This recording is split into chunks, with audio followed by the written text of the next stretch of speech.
એ બધા જાય ને કૃષ્ણ ભગવાને અર્જુનને ગીતાજીમાં સમજાવતા કહ્યું છે શું કીધું? મારી વાત કદાચ ગરડ ના ઉતરે એટલે કોનુડાન લાવું અને જો મારી વાત બરાબર ફિટ થઈ જાય તો આગળ વધીને કહું કે કોનુડો બનીને હું જ આવ્યો તો તમને ગમ નહીં પડે. તમે દેહાદ્યાસથી મજબૂત છો ને, તમે હજી તમારા આત્મામાં જાગ્યા નથી એટલે મારો આ પાછળ બોલ્યો ને કે કોનુડો બનીને હું આવ્યો તો આ વાક્ય તમને નહીં સમજાય. જો તમે જાગી જાઓ તો તમે કોણ બાકી હું આવ્યો તો આ એવો મહિમા છે મારા. શું કીધું કૃષ્ણ ભગવાને? જે જન્મે તે મરે છે, જે આવે તે જાય. વિચારજો આ વાગરના તો ચાલશે ભાઈ, મને ગાતા નહીં આવડતું ને એટલે સાચું કહી દેવું. અમાર બાબરદાને વાળંદની દુકાન પેલી હેર કટિંગ શોપ, હવે એના તો નસરુદ્દીન ગયો, હવે જઈને બેહી તો ગયો. નસરુદ્દીને કીધું ભાઈ ચલે કટિંગ કરના. હવે અમાર બાબરદાએ નસરુદ્દીન ના હોમો જોયું તો મોથામાં વાર જ નહીં. પછી અને વિચાર કર્યો થોડું કટિંગ કરવાનું કે છે, કટિંગ શું કરવાનું? પછી ધીરે રહી અને પેલા અમારા નસરુદ્દીને કીધું કે ચશ્મા લગાય નથી જમવા. જો આ 2 વાર સટે નહીં અને નસરુદ્દીનને વાર કેટલા હતા? 2 વાર દોરા થઈ ગયેલા કે ઓનું કટિંગ કરીને પછી કાળો કલર કરી આલા. જેટલો બધો અહંકાર છે તમે વિચાર કરો. આ 2 વાર વાળાએ કટિંગ કરાવવા આયા. બોલો તમને ખબર પડે ચમનું થાય છે સમજો. હે એક વખત બર્માના જંગલમાં વિમાન હતું ને, પેટ્રોલ ખલાસ થઈ ગયું. બહુ તોફાન વાતાવરણ બગડેલું હતું. હવામાન તે ઉપર વાટા માર્યા અને વિમાનમાં પેટ્રોલ ઓછું થઈ ગયું. તે બર્માના જંગલમાં ભૂલથી ઉતારવું પડ્યું, મજબૂરીથી. હવે ઉતારી અને પ્લેનની અંદર પેલું નાવડું હતું, બતક કહેવાય, એ લઈને આ લોકો નીકળી ગયા. બર્માના ભારત નજીક નાવડામાં બેહીને પેલા લોકો આવી ગયા પ્લેન બર્માના જંગલમાં. હવે જંગલમાં આદિવાસી તો રેક ના રે, આદિવાસી ચો રે જંગલમાં રે બધા આદિવાસી. આદિવાસીઓએ જોયું કે સારું પ્રાણી આવ્યું છે, મોટું દહીં પોખો વાળું છે, હલતું નથી, ચાલતું નથી, બોલતું નથી, કોઈ કશું કરતું નથી. 10 દાડા સુધી તો દૂરથી તીર કોણ તો તાકીને ઉભા રહ્યા તો કોક કરો તો પાડી દઈએ, કોક કરો તો પાડી દઈએ. પણ આ બલુને કશું કર્યું? બલુન એકલું શું કરે બિચારું? પછી હિંમત વાળા 2-4 હોય કે ના હોય, દૂરથી કોકરા માર્યા, પેલું કશું કરે નહીં, મળદા જેવું જડ. પછી હિંમત આવી કાકોએ કરતું નથી. 10મા દાડે 11મા દાડે શ્રીફળ બીફળ વધેરી માતાનું અને પસવવાના જોડે ગયા. સમજો છો ને અંધશ્રદ્ધા વાળા?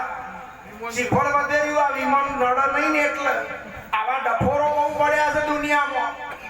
માતા જતી રહી ને અત્યારે શ્રીફળ વધેર. આ સમજો તો ખબર પડે. નજીક ગયા જોયું કે આ તો હલતું નથી, કશું નહીં, કોઈ કરતું નથી. પેલું બાયણું ખોલીને 1 જણો 2 જણા અંદર, ઓહો કા તો બેહવાની સીટ છે. પછી 10-15 જણા હતા, તે ઢાળમાં હતું ને, તે વજનથી થોડું ગગડ્યું એટલે કે ઓહો આ તો પૈડા છે, આ તો હેડ છે. બળદ મંગાયા, બળદ.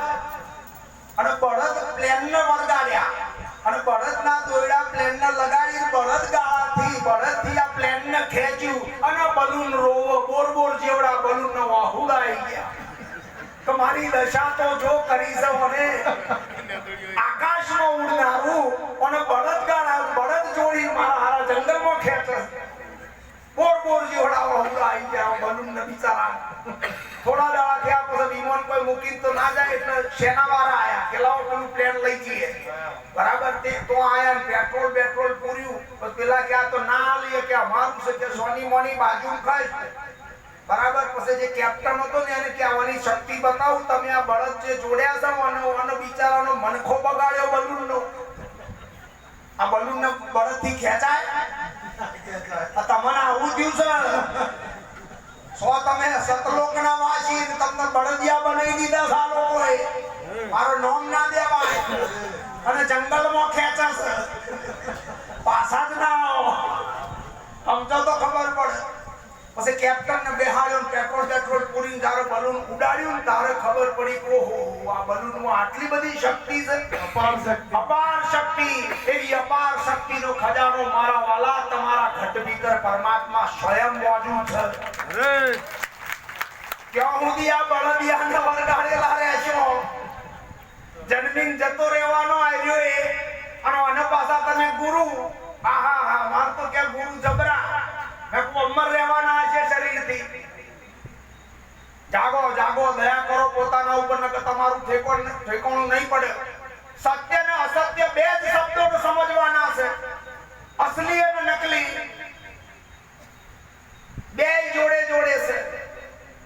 માટે હુજ નથી પડતી, અને જેને નથી હુજ પડી અને છતાંય જે મંડાઈ ગયા છે, આવા લોકોએ ગોટાળા બહુ કર્યા છે. દોડિયાઓ કહેવાય. દોડિયાઓનું કામ એક જ હોય, દોડ દોડ કરે. વચમાં દોડ દોડ કરે, કશું એનું ઠેકાણું ના પડવા દે. વિચાર કરો તો ખબર પડે. એક જગ્યાએ ગુરુ ચેલો બે જણ એક નગરમાંથી નીકળ્યા. મસ્ત પાણીનું ઝરણું જતું હતું, ત્યાંથી ગુરુ ચેલો બે જણા નીકળી ગયા. થોડે આગળ ગયા અને ગુરુએ ચેલાને કહ્યું કે જા બેટા, તરસ લાગી છે. આપણે ત્યાં આયા ને તો પાણીનું મીઠા પાણીનું ઝરણું હતું, તો જા, તોથી આ ઘડો ભરી આય. ચેલો પર લગી એવો હટર પટર કે આ ગુરુ એવો ચેવો છે, ત્યાં 1.5 કિલોમીટર આવ્યો પછી મને તરસ લાગી તો ના કે. સમજો છો ને, આવા ચેલા હોય પાછા ગુરુની એ મેથી મારે. આ ચેતવાનું છે. તારે દોડા બહુ થઈ ગયા છે. બાપ કરતો કે બેટો હવાયો અને ગુરુ કરતો ચેલો દોડો. જો સમજણ પડે તો ગુરુને બચવું પડે ચેલાથી. અત્યારે એવા ચેલા થઈ ગયા છે, બહુ જાજુ કહેવાનું. હા, જાકે પાણી ભરી આય તો ગયો, ગાલનું ગયેલું તે એ પાણીનું ઝરણું હતું, એ બધું પાણી દોડું દોડું થઈ ગયું. પાછો આવ્યો કે બાપુ તો પહેલા ચોખ્ખું પાણી હતું, પણ અત્યારે તો બહુ દોડું છે. કે તું લીધા વગર આવ્યો? કે હા લીધા વગર. દોડું પાણી તો તમને પીવડાવાય નહીં, કે જા ફરી જાય. ફરી ગયો, જવા આવવામાં બીજો અડધો પોણો કલાક થાય. અડધો કલાકમાં ફરી પાછું પાણી ઠરી ઠોમ થઈ ગયેલું. સમજો છો? હવાનો સાર શું આવ્યો? આ ગાલનું જીતું ને તે ઠરેલું પાણી હતું. આ ગાલ્લાએ દોડું કર્યું, પાણી ભરવાના કામમાં આવ્યું નહીં, અને કશું ના કર્યો ઉપાય, ખાલી રાહ જોઈ. તો એની એ માટી રેતી બધી બેહી ગઈ, ચોખ્ખું ચટાક પાણી ઉપર રહ્યું ને. આ કરવામાં તમે ખોયું છે.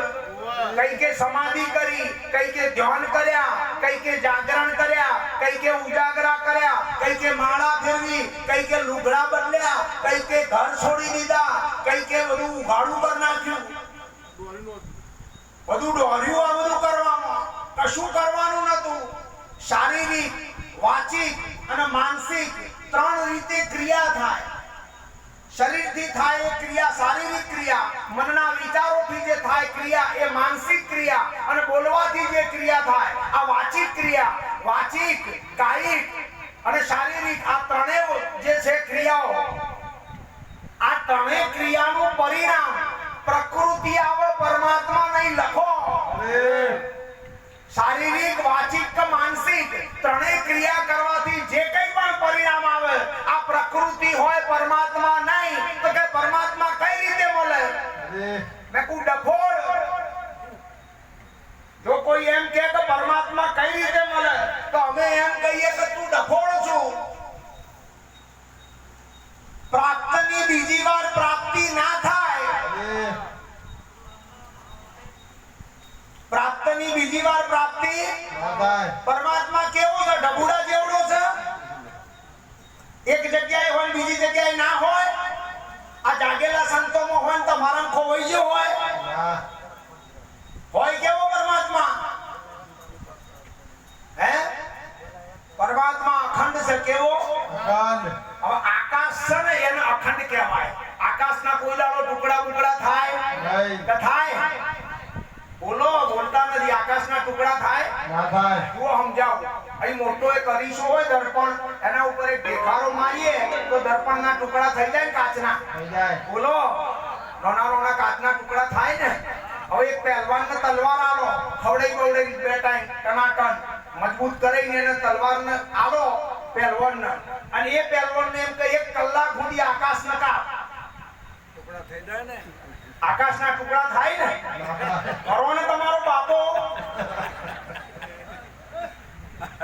અરે જો આકાશના ટુકડા થતા હોય તો અખંડ બ્રહ્મના ટુકડા થઈ અને નાના પ્રકારનો જીવ પેદા થાય. અરે જેટલા તમને જીવ સંબોધન કરનારા છે આ બધાના પગે પડો. 5 લાખ રૂપિયાની ડગલી મૂકો અને એમને કહો કે અમને જીવ બતાવો. આ જીવ કેવો છે? લાલ વાદળી પીળો ચણોખડી જેવડો, કચુકા જેવડો, હાથીમાં તો તરબૂચ જેવડો હશે ને. બહુ મોટું પ્રાણી છે તે. આ જીવ કેવો છે? આ જીવનું સ્વરૂપ શું છે? જીવ કેવો કોને? જીવ આંખે દેખાય, હાથે પકડાય, કોને જીવ સંભળાય, જીવે જીવનો રસ ચખાય, ચામડીનો જેમ હાથના અડમ સ્પર્શ થાય એમ જીવનો સ્પર્શ થાય, ક્રિયા કરીને જીવને મેળવાય. આ જીવનું સ્વરૂપ શું છે? પાછા કહેશે જીવ એક યોની છોડી બીજી યોનીમાં જાય. નકો આ દૂરબીનથી જોતો હશે તો જોઈએ.